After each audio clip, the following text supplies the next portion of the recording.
ulit po. Magandang araw sa atin lahat, mga kababayan. Dito na naman tayo sa another episode ng ating vlogs, Badong Aratelis po.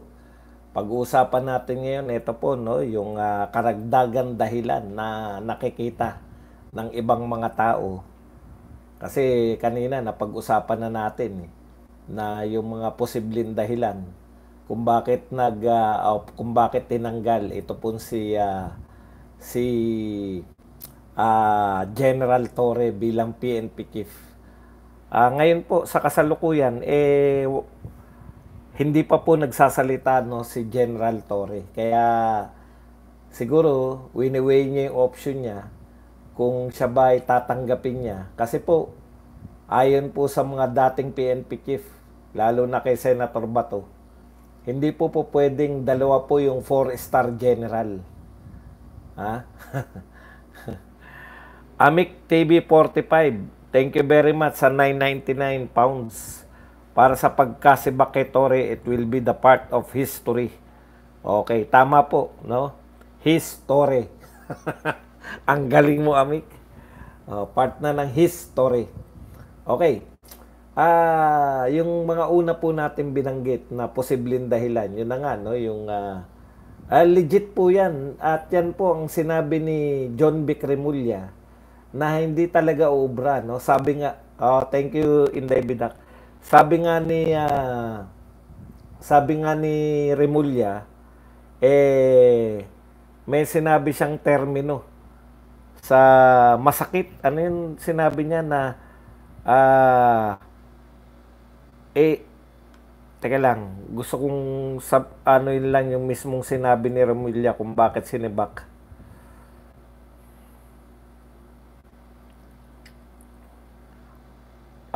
Painful but necessary, di ba? Painful but necessary kasi si Torre parang parang may sarili siyang mundo. Hindi niya kinikilala yung boss niya na meron siyang boss pa na DILG secretary, no? Hindi niya kinikilala. Napakadelikado po nito. Parang sariling diskarte ba? Yun na nga yun At the same time, di ba? Yung sinasabi ninyong kasalanan ni Toring ngayon, yan po ang dahilan kung bakit nyo po siya, ayon sa termino ninyo, naging attack dog. Kung anong inutos nyo kay Torre, wala na pong ibang iniisip na consequence. Basta inutusan na lusubin ng KOJC, inutusan na isakay sa eroplano si Tatay Digong, no? Painful but necessary. Pero ito po, makikita po ninyo, pagpabor sa inyo, yung pagiging one way ng utak ni Torre, yung pagpabor sa inyo, yung may tapauho si Torre, okay lang sa inyo. Tuwan-tuwa kayo sa pagiging attack dog. Pero kung kayo na po, kasi, di ba? Tignan niyo yung mentalidad ni Torre. Nakita na natin yan Sa paglusob sa KOJC, meron siyang mentalidad, yung may tapauho siya Kung ano inutos sa akin, kinakailangan ko matupad to at all costs. Pinangalawahan pa ng pagpapahuling niya kay Tatay Digong. No? Ang utos sa akin, siguro within 24 hours, kinakailangan maisakay mo sa eroplano. O nasusunod Pero, kung kayo na po yung dahil sa tapauho ni Torre, kung kayo na po yung hindi sinusunod, teka muna, sibakin na natin to at delikado na. Yan yung basically laman nung press ko ni John Vic Remulla. Yung painful but necessary. Kinakailangan po natanggalin si Torre kasi may pananaw siya na medyo sablay sa batas. Hindi pagsunod. Ayan po yung sinasabi ni Senator Lacson din. Na hindi uubra, na hindi mo kukonsultahin yung DILG secretary. Okay. Pero yung bago dito, walang bago dyan Actually, variation lang yan na sinabi natin kanina, yung naisip natin na posibleng dahilan. No? Na meron talaga siyang pag sa tingin niya tama, tama. 'Di ba? May sariling pamantayan na mali at tama si Torre. Oh.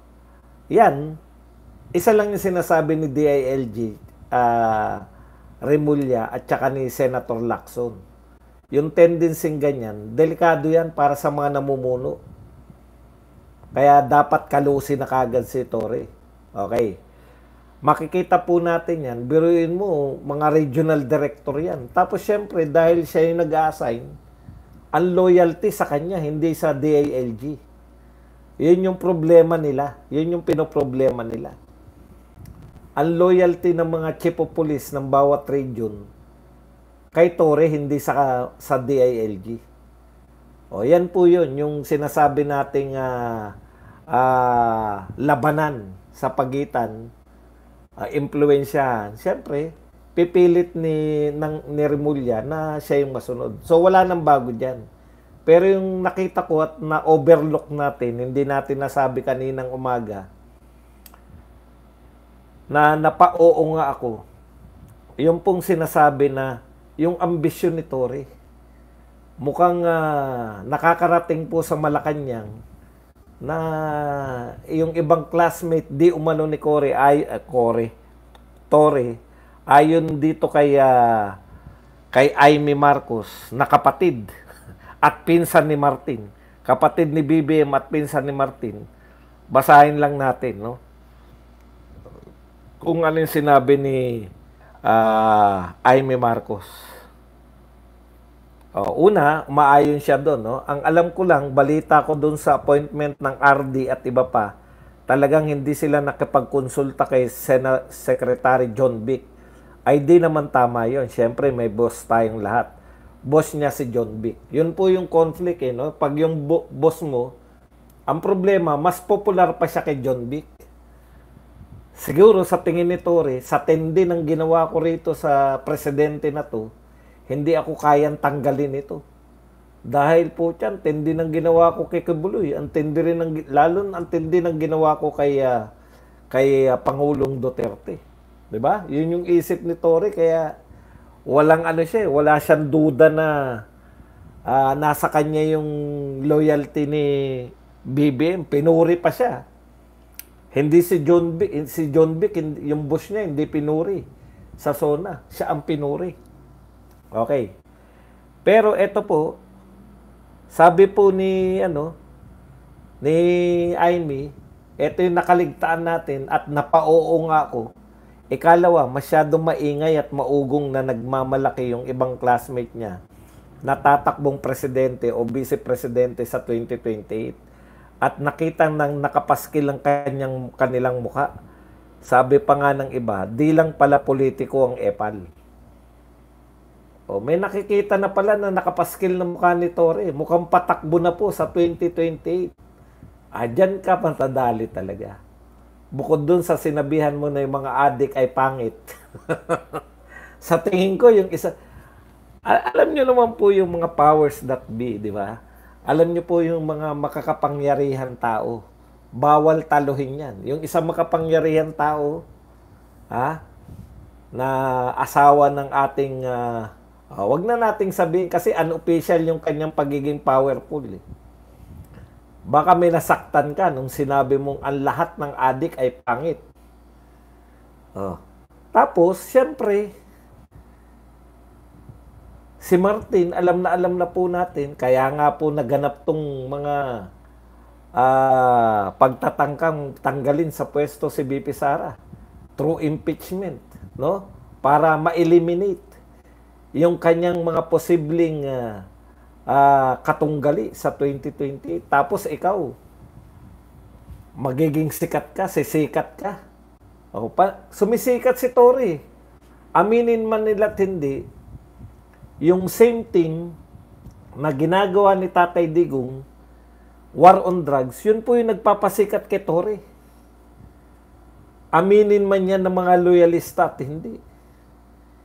Yung pagiging crime buster ni Torre, Yung within 5 minutes, nakaresponde na. Yan po yung gusto ng mga tao.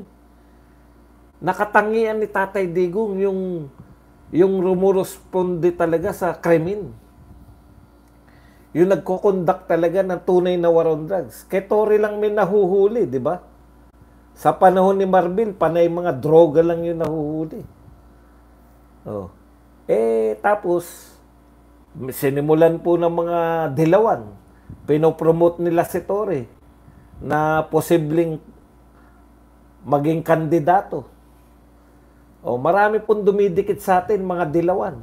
Huwag kayong, basta makinig lang po kayo sa mga tunay na Duterte. Tama po minsan, pinupuri natin sila. Pero hindi to the point na iiwan natin yung mga Duterte para sumanib sa kanila. Di ba? Natutuwa tayo kay Magalong dahil ine-expose niya itong mga congressman. Pero hanggang tuwa lang tayo. Alam po natin na hindi po mga Duterte ang mga yan. Baka biglang magdeklara ng mga dilawan yan at sumuporta sa mga tumakbo na makakalaban pa, di ba? Nilulutang na po nila yung mga pangalan ni Magalong, ni Vico Soto. Natutuwa tayo sa mga ginagawa nila, pero hanggang tuwa lang tayo. Dahil supportive sila sa ating mga cause, pero hindi po to the point na papayag tayo na masamantala nila yung mga Pilipino. Balik-balik po tayo. Alam niyo naman si Martin, miski nga mahirap na siyang talunin doon mismo sa pagiging congressman sa distrito niya. Ano ba ginagawa niya ron sa distrito niya pag may kalaban? 'Di ba? Wala lagi siyang kalaban. Ang mga kalaban niya ay nadi-disqualify. Tapos ngayon, may sumisikat at the expense of the government na magiging karibal niya pa balang araw. Teka muna. Di ba? At hindi tayo nagsabi niyan. Ang nagsabi niyan mismo ay Kamag-anak Incorporated, si Amy Marcos mismo, na mukhang may balak. At saka mga kilos at galaw ni Tory. Nakita niyo naman, napanood niyo na ba yung viral? Alam po natin na inuulit-ulit po nila yung viral na yan para siraan si Tory. Magsiraan na lang kayo. Ayaw po ni Martin na may makalaban. No? Alam niyo na ngayon. Yung play ng power.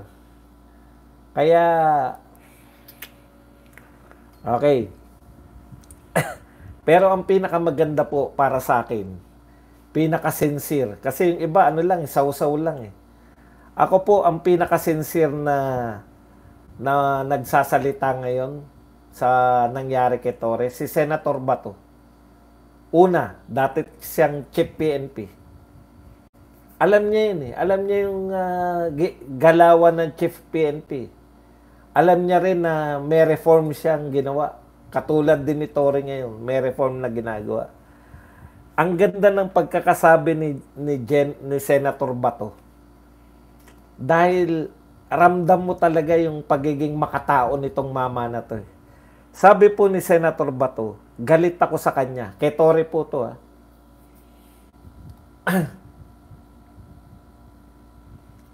alam mo mga giliw. Alam mo loyalista no? Iyak na. Ang payo ko lang sa'yo, loyalistang giliw, mga giliw ang pangalan. Baguhin nyo naman yung adjective nyo. Huwag namang iiyak. Pwedeng magluluksa. Kasi, alam niyo, wala kayong kaano-ano eh. Baguhin nyo naman. Mamaya po, Dudski, sinagot ko lang yung isa na iiyak na naman daw tayo. Verb pala, verb. Sorry po. Baguhin nyo naman yung verb nyo. Lagi na lang iiyak. Pwede ba magluluksa na naman kayo o kaya magpipighati na naman kayo? Wala ba kayong kaalam-alam na ibang verb kundi iiyak na naman kayo? Pag binigyan ba ng trabaho si Torre, iiyak kami? Hindi ba napahiya si Torre sa pagkakatanggal sa kanya sa Chief PNP? Wala po kaming pakialam sa inyo. Tanggalin nyo si Torre o i-promote nyo si Torre. Wala kaming pakialam. Nagsusuri po kami bakit tinanggal si Torre. Sige na, okay na, sikat ka na. Ito po, pinakamaganda po na makatao talaga si Bato. Galit ako sa kanya sa ginawa niya kay Pastor Kibuloy at kay President Duterte. Pero, ngayon, naaawa ko sa kanya kasi after nung ginawa niya lahat-lahat, binigyan siya ng posisyon, tapos sinibak na rin siya. Galit ako na naaawa sa kanya. Alam niyo yun, totoo yun eh. Marami po sa atin, natutuwa tayo na natanggal si... Ako natutuwa ko personally na sibak na yan si Torre. Pero at the same time, naaawa ko sa kanya. Tama yung sinabi ni Bato eh. Ginawa niya ang lahat-lahat para maglingkod dito sa gobyerno nito. Nakita niyo po kung anong ugali. No? Wala po silang ano, no? Yan. Ano yung sinasabi na? Mercy. Gaba. Gaba. Mas maganda yata yung, mas applicable yata rito yung gaba dili magsaba. Alam po ninyo, totoo yun eh. Nakakaawa siya at the same time kasi hindi siya ginawa niya yung lahat. No? Kasi hodang mabuhi sa kanya yung buong Duterte Nation. Ibig sabihin po, yung majority ng Pilipino mamuhi sa kanya. Gagawin ko to lahat para lang dahil naglilingkod ako sa Pangulo. Pero once na nakitaan ka, na threat ka, once na nakitaan ka na threat ka sa kanilang pananatili sa pwesto ng kanilang pamilya, once na ikaw ay sumablay, kayang-kaya ka nilang bitawan. Di ba? Sa tingin ko, ang utak ni BP Sara, ganun. Ako nagpanalo dito. Kaya nung mga una, ang ano pa ni BP Sara no? High na high pa siya na parang ang tingin ni BP Sara, magiging magiging katuwang siya ni Marcos sa pamumuno eh. Pero hindi ganun eh. Hindi ganun ang ugali ng mga tao na to. Hindi sila ganun na may utang na loob ako dyan, kinakailangan. Grabe. Noon sinasabi ko ang mga politiko, kaya hindi umuunlad ng Pilipinas kasi yung mga tumulong sa kanila, no? Nagbabayad ng utang na loob sila. Pero itong pamilya nito, yan, kita nyo.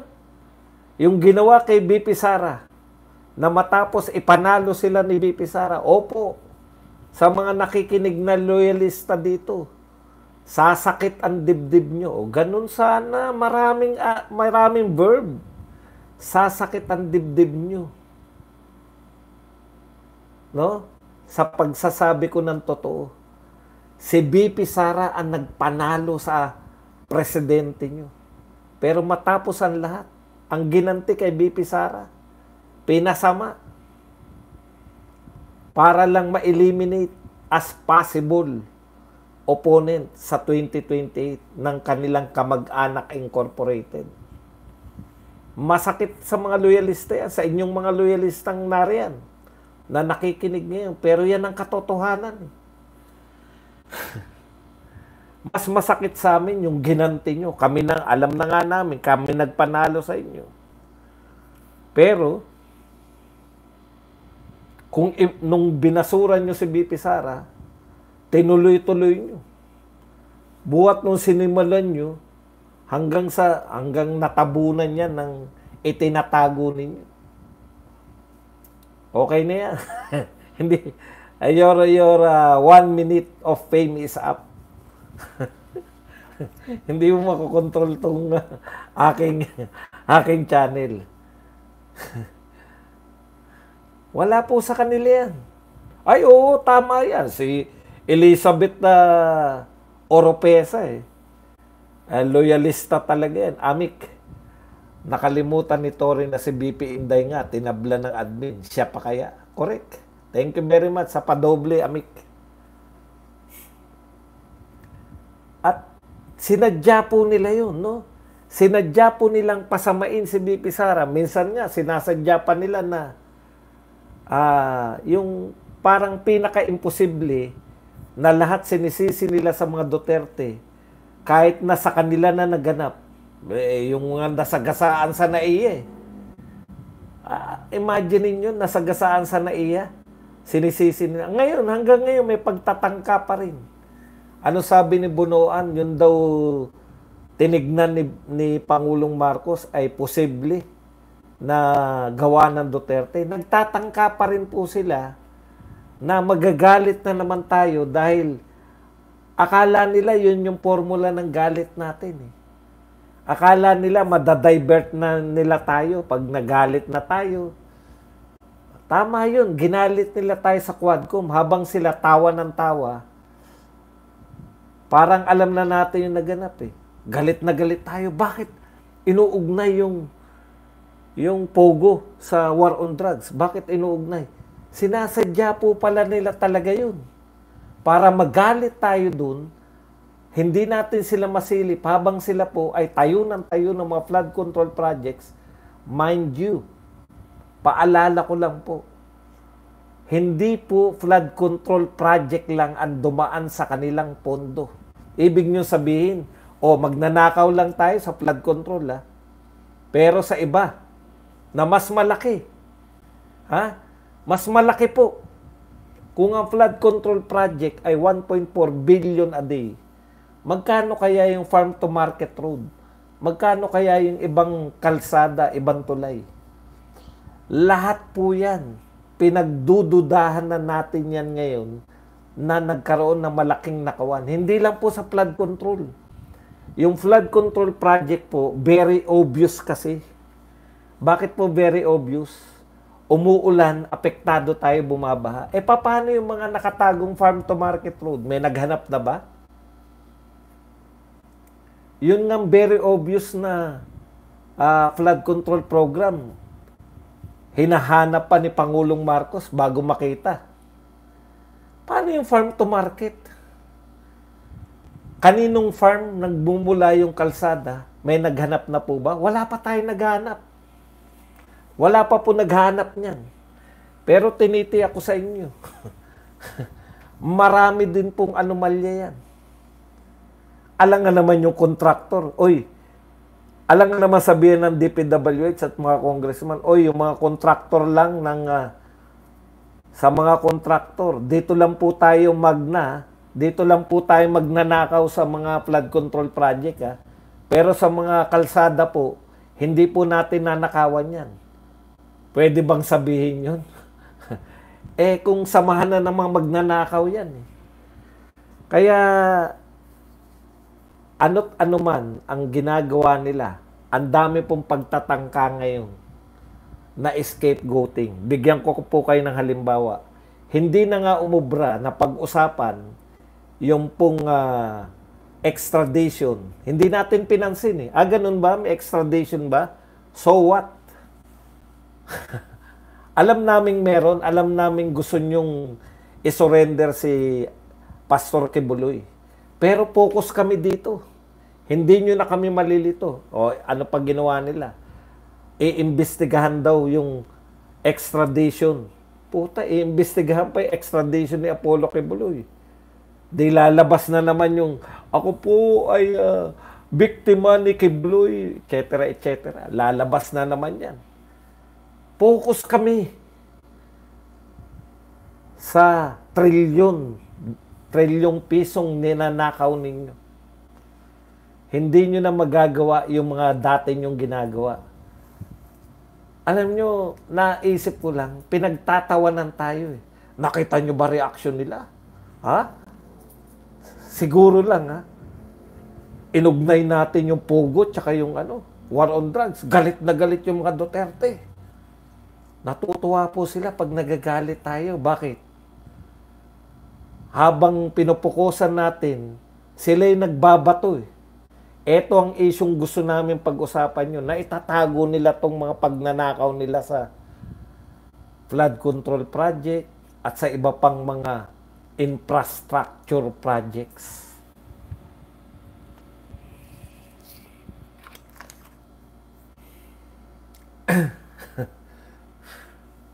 Di ba? Ang dami po talaga. Wala pa po yung ayuda dyan. Wala na po yan. Yung mga lalangoy sila, siguro, nakapokus tayo eh. Tuwan-tuwa sila. Pinaghinalaan nila na bulalo yung mga boto. Wala na po. Hindi nyo na po kami maaalis dito. Araw-araw may natutuklasan kami. Kaya mahihirapan na po kayo. Ngayon naawa kami kay Torre.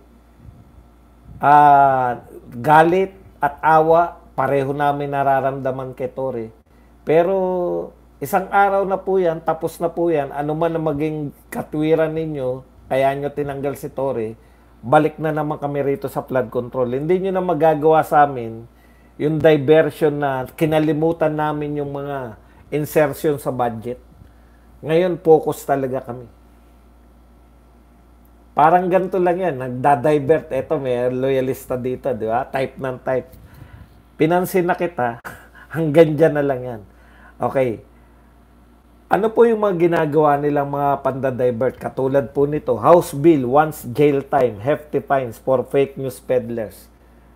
Sa dati po, before tong flood control projects, papatulan ni Badong yan. Ha? Ibig nyo sabihin, sino magpapasya kung fake news o hindi? Sino? O di lahat na naman Duterte vlogger yan, ipapakulong nyo. Kasi aakusahan nyo na fake news peddler ang mga vlogger. Hindi na po. Meron kayong ginagawa, ang tingin po namin dyan, diversion yan. Magagalit kami dyan. Pero wala pa naman yan, hindi pa naman batas yan. Dito muna kami. Wala naman kami magagawa dyan. Gusto nyo lang magalit kami. O fake news daw. Tapos sasabihin namin, o kayo ba? Payag kayo na fake news. Hindi na po ganun. Dito po tayo. Focus po tayo rito. Ang susi natin dyan ngayon, pansamantala, si Leandro Lebiste. Grabe po. Yung 3 million, mali pala ako. Yung 3 million pala, ano lang yun? Paunang, kumbaga, show, ano lang yan, kung bigay yung namamagitan, ito palang district engineer ayon kay Congressman Lebiste, siya pala yung namamagitan sa contractor. No? Kay congressman. Yung cash na 3 million, show money lang pala yun. 10% pala ang inaalok. Lahat ng kontrata. Teka muna, pinupuri ni Chua si Lebiste, di ba? Ang gustong palabasin ni Chua, dahil sa'yo, pinagtanggol mo yung mga congressman. Hindi po niya pinagtanggol ang mga congressman. In fact, kung susuriin po natin yung ginawa ni Lebiste, in-expose niya kayong mga congressman. Bakit po? Ganyan pala ang kalakaran sa Congress. Inaalok pala ng 10%. Para masilaw, 3 million cash. Bakit po cash? Bakit po sa tingin nyo cash ang bayaran? Walang paper trail. Wala po. Hindi po katulad yan ng money transfer. Di ba? Hindi. Ikaw naman, eto na nga yun eh. Hindi nga tinanggap eh.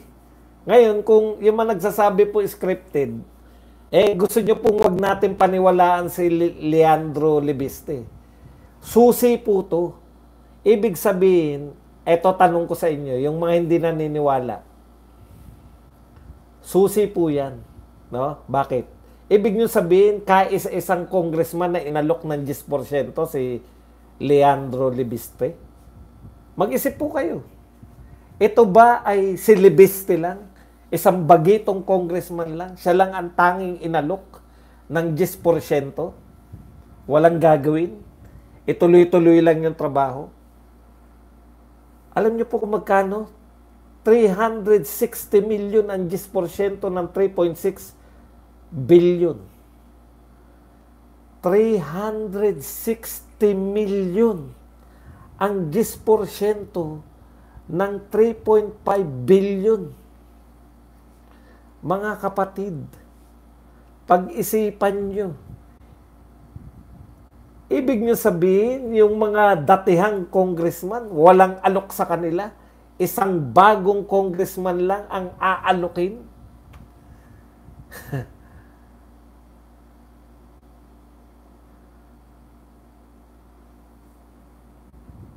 Pag-isipan nyo po yan.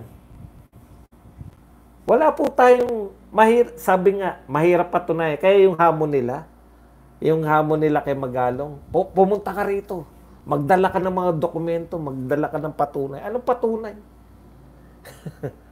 Ibig mo sabihin, congressman o kung sino man, may pipirmahan, ako ay tumanggap ng 360 million bilang lagay, tapos magpapapicture pa sila. Sa tingin nyo, gagawin yun?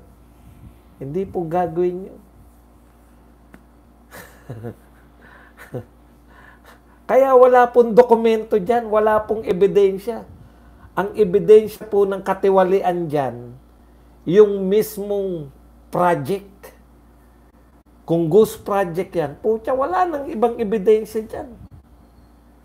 Paano na nangyari na nakalusot yan lahat? Kung ghost project yan. Yun na mismo yung ebidensya. Yung proyekto. Kung isang taon pa lang, isang bagyo pa lang ang dumating, wasak na yan. Yan na mismo yung ebidensya na may katiwalian. Bakit untouchable yung mga contractor? May nakulong na ba? Wala pa. District engineer yung kaisa-isang nakulong sa buong Pilipinas. Kung 300 yung distrito, isa lang ang nakulong. Dahil doon lang may katiwalian kay Leandro, kay Congressman Libiste lang may kay Congressman Libiste lang merong suhulan na nagaganap. Kayo na po magpasya. Ngayon yung mga nagsasabi na scripted pa rin yan, para kanino? Scripted para kanino? Para pagtakpan sila? Sa tingin nyo na pagtatakpan nung pagbubulgar ni Libiste, yung na may lagayat, na kumikita. Doon pa lang sa sinabi ni Libiste, bagitong congressman, inaalok ka ng 10%. Ang binadget doon sa lugar niya ay 3.6 o 3.5. O 3 billion na lang para madali magkwentahan.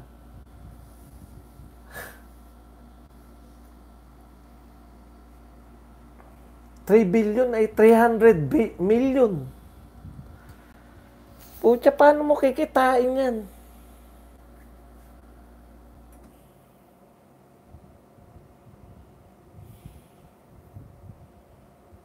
Iba pa yung direkta, yung mga ayuda mismo. Hindi natin alam yun. Walang nag-iimbestiga, wala pong... Sana isunod ni Senator Marcoleta.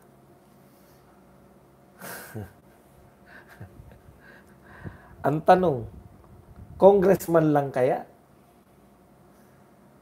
Diba? Pinalulutang na nila yan. Meron din po mga senador. Dapat walang sacred cow.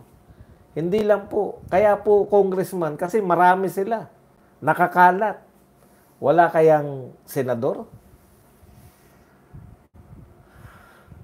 Isang magaling at tapat na mag-iimbestiga. Alam nyo na po, kung sakasakali po natanggalin balang araw si Senator Marcoleta, talagang yan po. Kaya ito, okay lang yan. Gusto nila yan na pag-isipan na natin. Total, tatanggalin din naman nila. Sa tingin ko, nung una pa lang. Nung hindi sumunod si Torre, Nung dinefine niya si Remulla, may matatanggal dito. Is either si Remulla o si Torre.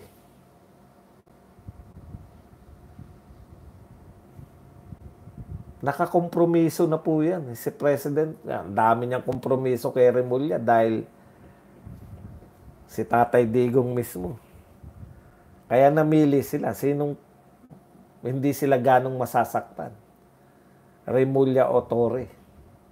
Si Torre. At maganda niyan, pag-uusapan to, akala nila makakalimutan na natin yung katiwalian ng flood control, etc. Dahil ito na ang ating pupukusan, yung mga haka-haka sa pagkawala ni Torre. Hindi po. Focus po tayo. Kung hanggang 2028 po yan. Focus tayo dyan sa mga katiwalian yan. Yan lang po ang ating topic.